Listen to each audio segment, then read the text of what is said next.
और बागे अदन में जब उसको रखा तो वहां पे हम देखते हैं कि वो ठंडे वक्त में आके उससे क्या करता था, मुलाकात करता था, बातचीत करता था। खुदा इतना प्यार करता था, हालांकि खुदा आसमान पर बैठ के भी उससे बात कर सकता था, लेकिन खुदा खुद जमीन पे आता था और आके उससे पुकारता था, आदम, और आदम कहता था मैं हाजिर हूं। वो सामने आता था और खुदा के साथ फिर बातें करता था। लेकिन जब उसने गुनाह कर लिया तो फिर छुपता फिरता था। आज सबसे पहले देखते हैं कि आसमान पर गुनाह हुआ। कौन सा गुनाह हुआ? इब्लीस ने कौन सा गुनाह किया? लूसीफर जो मुकर्रम फरिश्ता था, उसने कौन सा गुनाह किया? उसने कौन सी गलती की जिससे उसको आसमान से गिरा दिया गया और आज वो हमें तंग करता है? करता है कि नहीं? करता है, गुस्से से। और उसकी एक वजह है, ऐसे नहीं गुस्से में, वो कोई वजह है जिसकी वजह से वो आज इंसान से नफरत करता है, तंग करता है उसको। मुझे किसी भाई ने यहां बैठ के कहा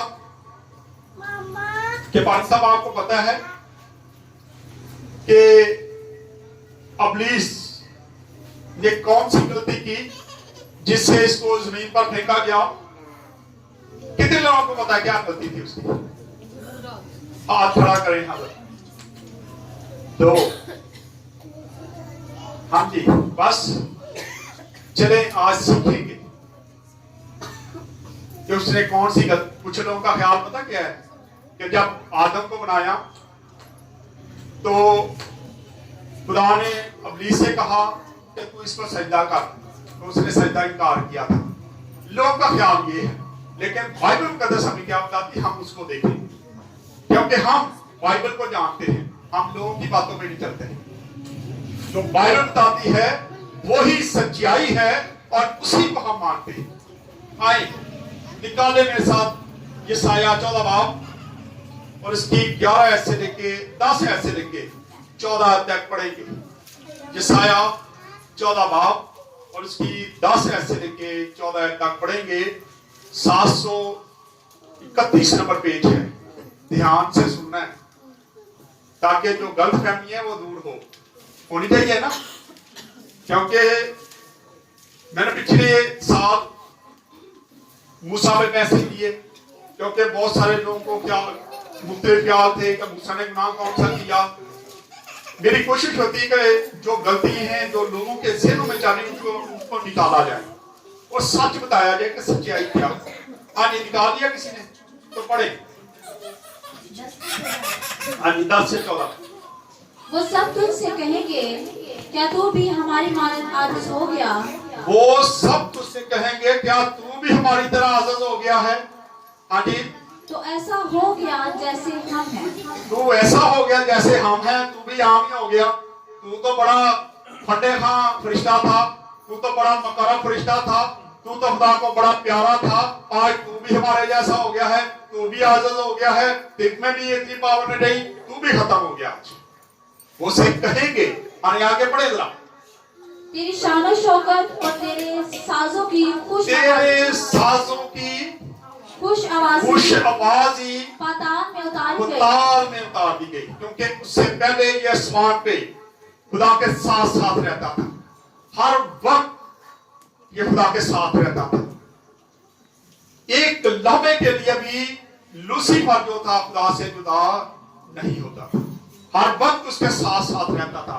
क्योंकि इसके जिस्म से, इसके कपड़ों में बेशुमार किस्म के म्यूजिक बजते थे, और जब ये उड़ता था तो खुदा म्यूजिक को पसंद करता है। और ये जब उड़ता था तो इसकी आवाज खुदा को अच्छी लगती थी, और ये हर वक्त खुदा के इर्द गिर्द ही रहता था, खुदा के पास रहता था। आज इसीलिए खुदा का कलाम फरमाता है, खुदा ऐसे परस्तार ढूंढता है जो रूह और सच्चाई से उसकी परस्ती करते हैं। जहां साज और आवाज मिल जाते हैं वहां खुदा का अमर छा जाता है। म्यूजिक खुदा को पसंद है। कुछ लोगों का ख्याल है कि चर्च में म्यूजिक नहीं बजना चाहिए, लेकिन खुदा का कलाम बताता है कि खुदा जहां साज और आवाज मिल जाते हैं वहां खुदा हाजिर हो जाता है, खुदा वहां पे आ जाता है, उसका पर्च आ जाता है। खुदा को म्यूजिक पसंद है और आज अबलीस को भी म्यूजिक पसंद है। ਇੱਥੇ ਢੋਲਕ पे जाओ तो जे कोई बदरू है तो एंड फिर आती है ना, क्योंकि उसे भी म्यूजिक पसंद है, क्योंकि शुरू से म्यूजिक वही बिठाता था, वही ये सारे काम करता था और आज तक वो इस काम में माहिर है, माहिर है बजाने में, गाने में। गीत बड़े अच्छे गा लेता है, ये ज़हन में रखें, गाता है गीत, मैंने कई बार सुन लिए उससे। यहाँ पे लिखा है, दोबारा से पढ़े जरा बेटा। तेरी शानो शौकत और तेरे साजों की खुश आवाजी पाताल में उतारी गई, तेरे नीचे कीड़ों का फर्श हुआ और कीड़े ही तेरा बालापोश बने। जी आगे। ए सुबह के रोशन सितारे तू क्यों कर आसमान पर से गिर पड़ा, ए कौमों को पस्त करने वाले तू क्यों कर जमीन पर पटका गया। ए सुबह के रोशन सितारे तू क्यों आसमान पर से गिर पड़ा। सवाल करते कि तू क्यों गिर पड़ा। हाँ जी आगे पढ़े। तू तो अपने दिल में कहता था, तू तो अपने दिल में कहता था मैं आसमान पर चढ़ जाऊंगा, मैं आसमान पर चढ़ जाऊंगा, मैं अपने तख्त को खुदा के सितारों से भी ऊंचा करूंगा, मैं अपना तख्त जो खुदा के सितारों से भी ऊंचा करूंगा। और यही उसकी गलती थी, यही उसका गुनाह था। उसके दिल में गुरूर आ गया, घमंड आ गया, वो गुरूर करना शुरू हो गया, तकब्बर उसके दिल में आ गया कि मैं भी अपना आसमान से ऊपर क्या करूंगा, तख्त लगाऊंगा, मैं सितारों से ऊपर जाके अपना तख्त लगाऊंगा, क्योंकि मैं क्या हूं। पढ़े जरा, बड़ी खूबसूरत बातें हैं ये। और मैं शुमाली इतराफ में जमात के पहाड़ पर बैठूंगा, हाँ जी, मैं बादलों से भी ऊपर चढ़ जाऊंगा, मैं बादलों से भी ऊपर चढ़ जाऊंगा, खुदा ताला की मानद हूँगा। मैं क्या हूँ, मैं खुदा ताला की मानद हूँ। अपने आप को क्या कर बैठा था, खुदा समझ बैठा था, खुदा समझ बैठा था। ये उसकी बहुत बड़ी गलती थी। कहता है कि मैं भी खुदा जैसा ही हूँ। आगे पढ़े। लेकिन तू पाताल में गड़े की तह में उतारा जाएगा और जिनकी नजर तुझ पर पड़ेगी तुझे गौर से देखकर कहेंगे, क्या ये वही शख्स है जिसने जमीन को लर्जाया और ममलिकतों को हिला दिया। ममलिकतों को हिला दिया। बड़ा जोरावर फरिश्ता था। लिखा है कि वो अपने दिल में क्या करना शुरू हो गया था, घमंड, गरूर, तकब्बर उसके दिल में समा गया और उसने कहा मैं भी तो खुदा ही हूं, मैं भी तो खुदा बन सकता। उसकी वजह थी, अगर बाइबल मुकद्दस को आप स्टडी करें तो बाइबल मुकद्दस में गरूर तकरीबन 29 मरतबा इस्तेमाल हुआ है, घमंड तकरीबन 36 मरतबा, तकब्बर 23 मरतबा, शेखी तकरीबन 14 मरतबा, फखर तकरीबन 100 बार ये लफ्ज आते हैं और ये सारे मिलके एक ही बन जाता है और ये 202 बार बाइबल मुकद्दस में पाए जाते हैं। आज भी हमने घमंड, गुरूर हम भी कई बार करना शुरू हो जाते हैं। थोड़ा पैसा ज्यादा आ जाए हम बंदे को बंदे नहीं समझते, हमारे बच्चे आगे निकल जाए दूसरे बच्चों से तो हम दूसरे बच्चों को बच्चे नहीं समझते। हमने क्या होता है, गरूर, घमंड। यही चीजें किसमें आ गई थी, इब्लीस में आ गई थी, शैतान में आ गई थी और वो समझता था कि मैं तो खुदा हूं।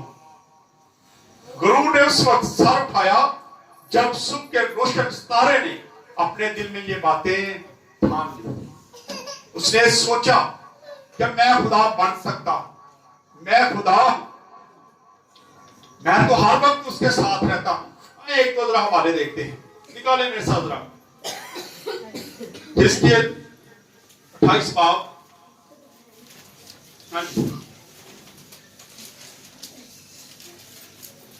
जिसके 28 बाब और उसकी 2 ऐसे पढ़ाएंगे है। तो ये पूरा चैप्टर जो है ना, ये पूरा 28 बाब पूरा इसी के तलक से भरा पड़ा, इसमें इसके बारे में सारा कुछ लिखा हुआ है। हाँ जी पढ़े जरा इसको। उसमें घमंड आया कैसे, ये कैसे बातें होगी उसके दिल में, कैसे समा गया ये सारा कुछ। हाँ जी पढ़ो बेटा। ए आदम जात वाली सूर से कह, ए आदम जात वाली सूरत से कह। फरिश्ते जो हैं वो सानों जैसे थे, खुदा ने इसीलिए इंसान को भी अपनी शक्ल और शक्ति पे बनाया। इन जो फरिश्तेगान हैं ये भी इंसान जैसे हैं, लेकिन अगर आप थोड़ा पीछे जाएं, नूह के दौर में चले जाते हैं, तो नूह के दौर में क्या हुआ? खुदा के बेटों ने क्या किया था कि इंसान की बेटियों से शादी की, और ये वही फरिश्ते थे जो जमीन पे आते जाते थे, उन्होंने आके इंसान की बेटियों से क्या कर ली? शादी की, और उनसे औलाद पैदा हुई, और खुदा इंसान को बनाने से क्या हुआ? मालूम हुआ। उसने कहा मैं क्यों ये गलती कर दी, मैंने क्यों इंसान को बना दिया? खुदा परेशान हुआ, और इसीलिए खुदा ने फिर नूह को हुक्म दिया कि दुनिया की जो बदी है मेरे सामने बहुत बढ़ गई है, यहाँ पे गुनाह बहुत बड़े हो रहे हैं, फरिश्ते आके औरतों से शादियां करना शुरू हो गए हैं, और उनकी नस्ल बढ़ना शुरू हो गई है। और फिर खुदा ने पूरी दुनिया को पानी से क्या कर दिया था? तबाह कर दिया था, वो सारी नस्ल को खत्म कर दिया था। यहाँ पे हम देखते हैं, कहता है, लिखा है, ए आदम जात वाली सूरत से कह, खुदा यूं फरमाता है, इसलिए कि तू तेरे दिल में घमंड समाया और तूने कहा मैं खुदा हूं और बस्ते बहर में अल्लाह तक पर बैठा हूं, और तूने अपना दिल अल्लाह का सा बनाया, अगर क्या तू अल्लाह नहीं बल्कि इंसान है। लिखा है तू अल्लाह नहीं था, तू खुदा नहीं था, लेकिन तेरे दिल में ये घमंड आ गया है कि तू भी क्या है? अल्लाह है। तूने सोच लिया कि मैं तो खुद खुदा हूं, खुदा के पास रहता हूं, मुझे मुझसे खुदा हर वक्त खुश रहता है, और मैं भी क्या हूं? खुदा हूं। उसकी क्या वजह थी? उसके दिल में ये सारी बातें क्यों आई? आए जरा इसकी 3 आयत तो पढ़ दे जरा जल्दी से बेटा। हाँ जी। देख तू दानियल से ज्यादा दानिशमंद है, ऐसा कोई भेद नहीं जो तुझसे छुपाया हो। ऐसा कोई भेद नहीं जो तुझसे छुपाया गया हो। यही उसकी एक वजह भी थी। खुदा बाप, खुदा बेटा, खुदा रूह कुदस जब भी मीटिंग करते थे, बैठते थे, बातचीत करते थे, तो ये उनके पास होता था। इसलिए इससे कोई भी राज छुपा हुआ नहीं था। इसीलिए इसने कहा मैं भी चौथा ही है।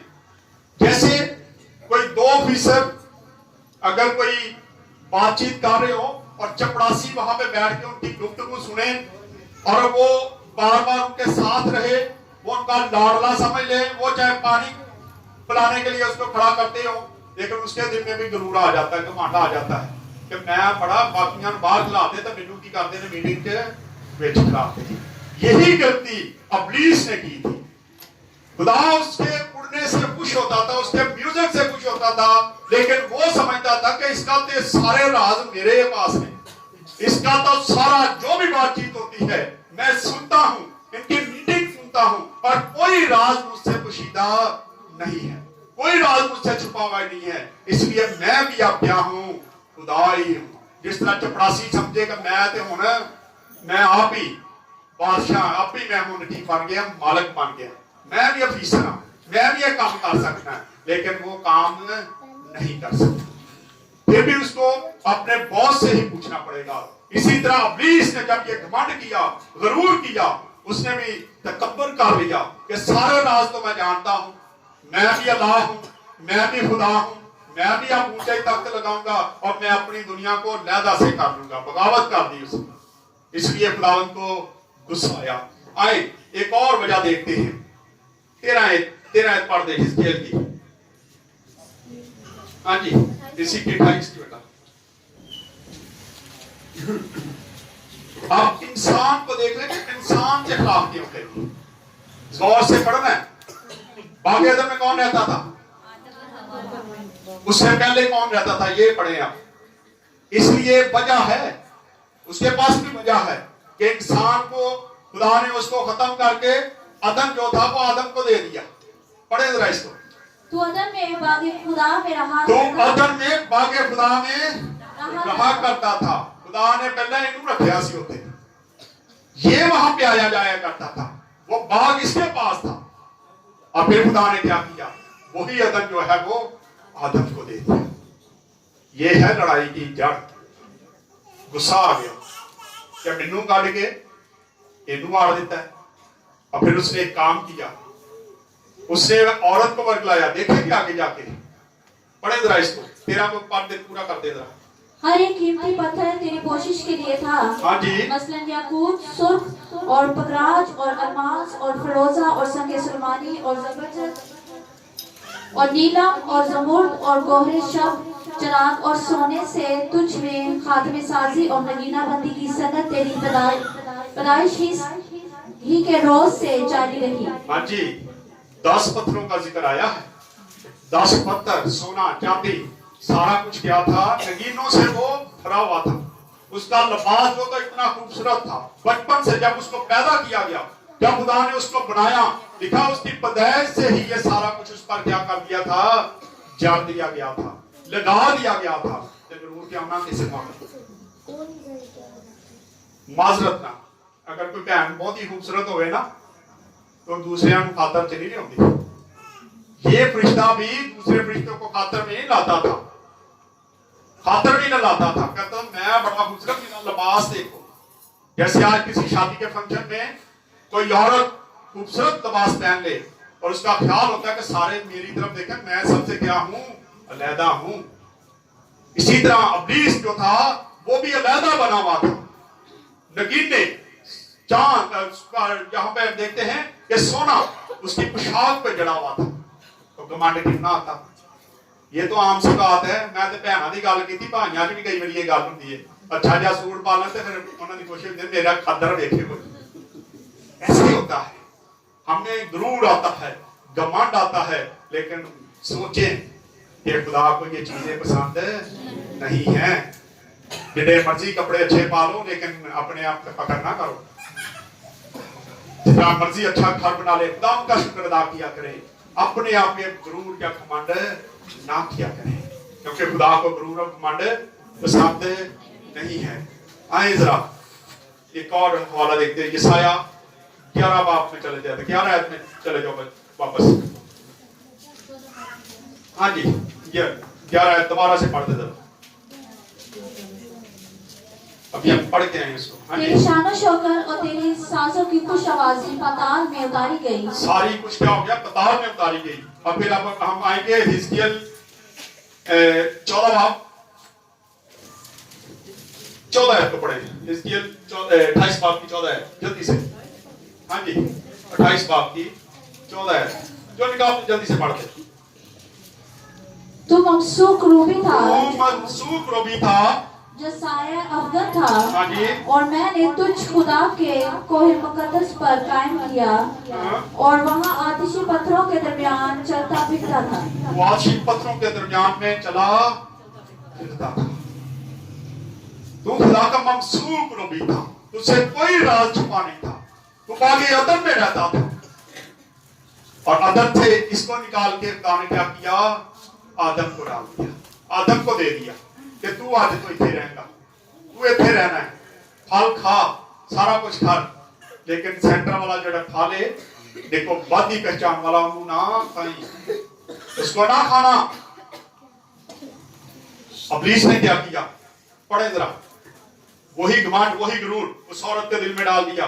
खुदा 3 बाब उसकी 4 ऐसे लेके 5 आयत जल्दी से पढ़े जरा। हाँ जी, 4 ऐसे लेके 5 आयत, 4 और 5 आयत पढ़ दे। तब सांप ने औरत से कहा, तब सांप ने औरत से कहा कि तुम हरगिज ना मरोगे, बल्कि खुदा जानता है कि जिस दिन तुम उसे खाओगे, तुम्हारी आंखें खुल जाएंगी, और तुम खुदा की मानत नेको जानने वाले बन उसी में खुदा वर्गे बन जाना, नेको बद पहचान हो जाएगी। तब वही गुरूर, वही घमंड क्या कर दिया, उसने आके औरत के दिल में डाल दिया, और औरत ने गलती कर ली, खा लिया, आदम ने भी खा लिया, लेकिन उसने बदला लिया। किस चीज का बदला लिया उसने? बागे अदम से निकलने का, क्योंकि उसको निकाला गया था, वो बागे अदम में रहता था, उससे पहले वो रहता था वहां पे, और वहां से उसको निकाल दिया गया, और जब उसने देखा कि अब ये जोड़े को यहाँ पे रखा है, तो उसने जाके क्या किया, उनको भी वर्ग लाया और फिर उनको भी बागे अदन से निकलवा दिया। जैसे हम बचपन में गेम खेलते थे, कोई भी गेम खेलते थे, आज तो बच्चे भी शायद ऐसा मैं देखता, लेकिन पहले ये था कि बच्चे जब हम छोटे थे खेलते होते थे ना, क्रिकेट खेलते थे, गुल्ली डंडा खेलना, तो मैं भी खेलूंगा, नहीं खिलाया तो मैं खलो जाना, ना खेडांगा ते ना खेडन देंगा। हमारा काम ये था, हम ऐसे काम करते थे, और इब्लीस ने भी यही काम किया। उन्हें क्या, ना मैं अदन च रहा ते ना तानू अदन च रहन देंगा, ना खेडांगा ते ना खेडन देंगा। मैं खुदा पसंद सा, आज इंसान खुदा पसंद ने, इस करके मैं खुदा दे नजर तो इंसाना भी क्या कर देंगा, गिरा देंगा। आज इंसान भी उसी जगह पे चल रहा है। गुरूर, घमंड, तकब्बर, आम सी चीजें हमें पाई जाती है, लेकिन ये सारा कुछ क्या है, इब्लीस ने हमारे जिंदगियों में डाल दिया है, ताकि जिस तरह वो खुदा की नजर से गिर गया था, बागे अदन से निकाल दिया गया था, उसी तरह हम भी क्या करें, खुदा की नजर से दूर रहे, गिरा दिए जाए। वो ऐसे ही चालें चलता रहता है। उसने अदन से निकलने का गुस्सा जो था वो सारा के आदम और हवा पे निकाल दिया कि ना तानू और मैं रहने देंगा। अगर मैं भी यहाँ पे रहा, जैसे हम कई बार कोई घर में से लड़ाई हो जाए, कोई ऐसी बात हो जाए, तो हम कहते हैं ठीक है मैं छाड़ दे देंगा, लेकिन तेनू नहीं रहने देंगे, तुम्हें भी नहीं रहने दूंगा यहाँ पे। यही काम इब्लीस ने किया, और उसने इंसान को खुदा की नजर से गिरा दिया। और फिर आगे बढ़ते हैं थोड़ा सा। फिर दूसरा अपना जो हुआ वो क्या था, मुकाशवा 12 बाप उसकी 7 आयत को पढ़े जरा।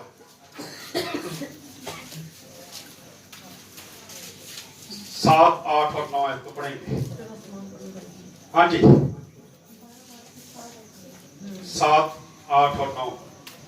फिर आसमान पर लड़ाई हुई, फिर आसमान पर लड़ाई हुई, मिकाएल और उसके फरिश्ते अस्तहा से लड़ने को निकले। मिकाएल और उसके फरिश्ते क्या है, अस्तहा से लड़ने के लिए निकले, और अस्तहा और उसके फरिश्ते उनसे लड़े। इसका मतलब उन्हें फौज तैयार कर ली थी। उसके साथ बड़े बेशुमार फरिश्ते आ गए थे, जो बागी थे, वो भी उसके साथ गए थे, और उनकी आपस में क्या हुई, लड़ाई हुई। और फिर क्या हुआ, लेकिन गालिब ना आए, और उसके बाद आसमान पर उनके लिए जगह ना रही। फिर उसके बाद खुदा ने उनकी आसमान पर आने जाने की जो थी पाबंदी लगा दी, आसमान से उनको नीचे गिरा दिया। उससे पहले जब दिल जाता था, इब्लीस जो था खुदा के पास जाता था, क्योंकि हमें बाइबल मुकद्दस बताती है। अय्यूब को देखते हैं, अय्यूब कि जब हम पढ़ते हैं अय्यूब की स्टोरी को, तो देखा पढ़ते हैं कि खुदा के बेटे उसके पास जाते हैं, और साथ ही इब्लीस भी वहां पे खड़ा होता है। खुदा उससे पूछता, तू कहां से आया? कहता, मैं जमीन से आया हूं। इसका मतलब है कि वो जब जाता था जमीन पे आ जाता, और जब जाता खुदा के सामने खड़ा हो जाता था, आम फरिश्ता बन गया था।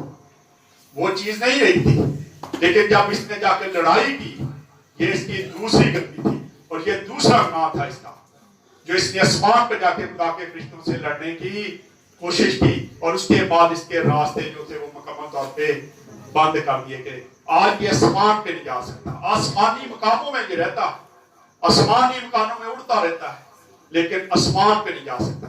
पढ़ते जरा इसको। और वो बड़ा अजदहा यानी वही पुराना सांप जो इब्लीस और शैतान कहलाता है और सारे जहान को गुमराह कर देता है, जमीन पर गिरा दिया गया, और उसके फरिश्ते भी उसके साथ गिरा दिए गए। उसके फरिश्ते भी उसके साथ गिरा दिए। सारी फौजें आज जो बदलू में ज्यादा हैं, ये वही है। तो जेडे बड़े बड़े ने ना, वो हेड ने, वो हेड हैं, और नीचे कई लोग का ख्याल है कहां से आती है।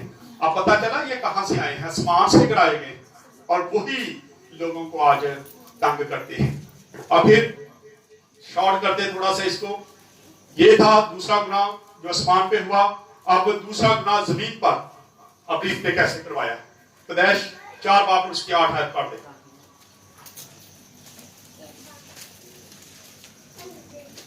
जल्दी बेटा। और कायन ने अपने भाई हाबिल को कुछ कहा, और जब वो दोनों खेत में थे तो यूं हुआ कि कायन ने अपने भाई हाबिल पर हमला किया और उसे कत्ल कर डाला। आसमान पर लड़ाई हुई और दूसरी लड़ाई कहां पे होगी? जमीन पे। वही गुनाह आसमान पे हुआ, वही जमीन पे हुआ। वही उसने आसमान पे किया और वही काम उसने आके जमीन पर भी करवा दिया। दोनों भाइयों की लड़ाई करवा दी और एक भाई को कत्ल करवा दिया। बड़ा शातिर है, उससे बचे। तरीके से बसा लेता है बातों बातों में। आइए एक हवाला पढ़ते हैं। दाऊद यीशु मसीह ने अपनी इसके बारे में क्या कहा? लूका 10 बाब और उसकी 18 है। बस इसके बाद एक हवाला पढ़ेंगे, बंद करने लगा हूं, परेशान ना हो। हाँ जी, 10 बाब और उसकी 18 है।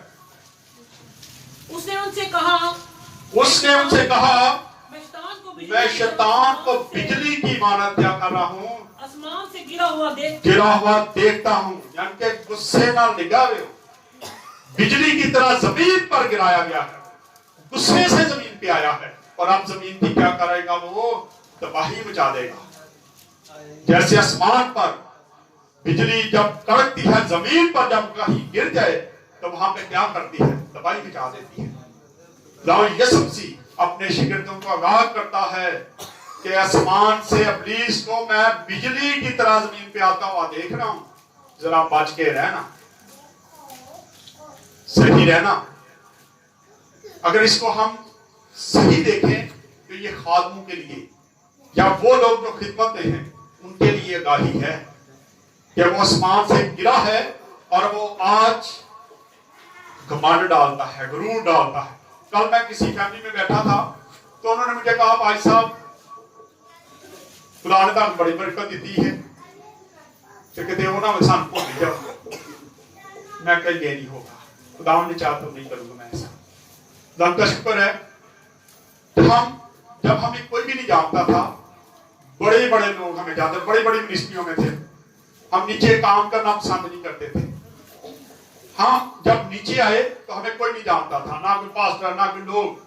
लेकिन खुदा का शुक्र है कि आज लोग हमें जानते हैं।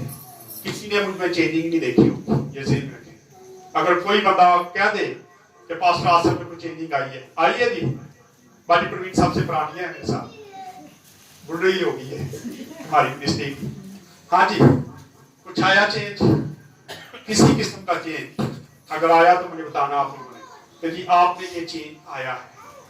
मैं जैसे पहले था वैसा ही, और खुदा ने चाहा तो जिंदगी भर ऐसा ही रहूंगा, क्योंकि मुझे पता है कि इब्लीस कमांडर डालता है। कभी कभी मैं लम्हा पिया हुआ ना तो मैंने कहता है वो तेनू हुण जानन लग पे ने लोकी, हुण जो मर्जी कर, हुण केड़ा कोई फर्क पैना, बरगलाता है। उसे पता है अब तुझ पे कौन सा इल्जाम लग जाना, अब तू कौन सा, तुम्हें किसी ने कुछ कहना है, तेरा तो बड़ा नाम हो गया है। लेकिन मैं उसको कहता नहीं नहीं, मेरा कोई नाम नहीं है, मेरे खुदा का नाम है। मैं आज भी खुदा से डर के ही काम करता हूँ। तुम मेरे दिल में ये बातें मत डाल, और जिस दिन ये बातें मेरे दिल में आ गई उस दिन शायद ये मेरी ब्लेसिंग भी जाती रहेगी। आइए एक आखिरी वाला पढ़ के इसको खत्म करते हैं। पहला तिमुथियुस 3 बाब और उसकी 6 आयत को पढ़ दें जल्दी से बेटा।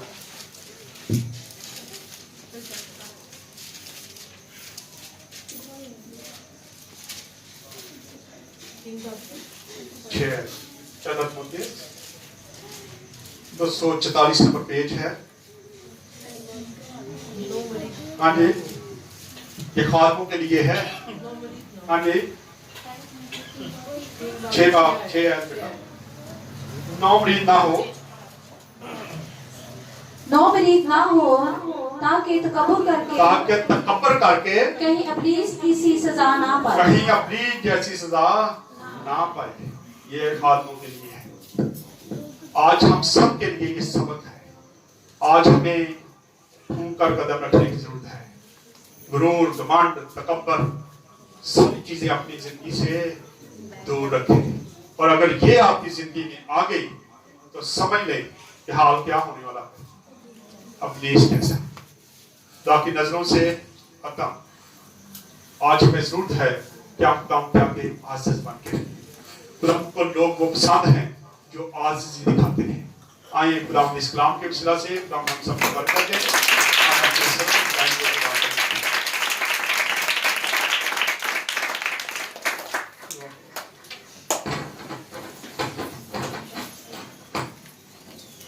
और हम सब अपने सर को झुकाएंगे, अपनी आंखों को बंद करेंगे और भयानक सा मिलकर हम दुआ करेंगे।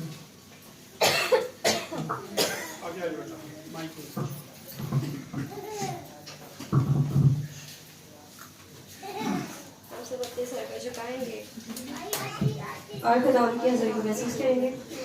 एक दूसरे नशरी बाप तेरी हज़ूरी में आ जाते और अब आप तुझे मुबारक कहते हैं, क्योंकि बेशक मेरे बाप तू ही हमारा खालिक और मालिक है। तुझ वज़न से ज़बा के बढ़ रहा है और तू ही बातों को अपने रथ बनाता है।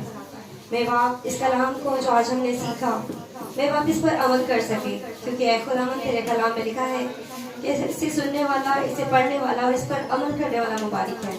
मेरे बाप हम सबों को इस लायक ठहराए कि मेरे बाप हम इस पर अमल कर सके। और मेरे बाप तेरे बंदा के लिए भी ऐ खुदावंद तेरी शुक्रगुजारी करते हैं कि उन्होंने आज ऐ खुदावंद तेरे कलाम के ऐ खुदावंद बहुत सारे भेदों को हमसे बयान किया। और ऐ खुदावंद हमने जाना कि हमें अबलीस की मालिक नहीं बनना, बल्कि अपने खुदा की मालिक बनना है जो हमारा बाप है।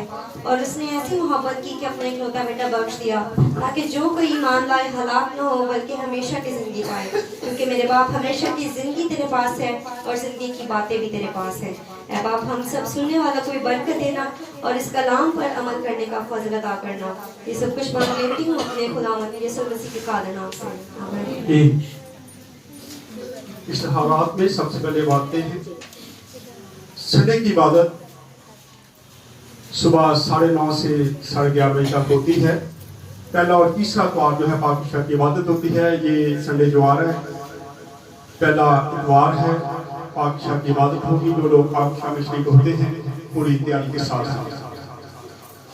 मंडे की इबादत पहला मंडे भाई रफीक के पास था, लेकिन मेरा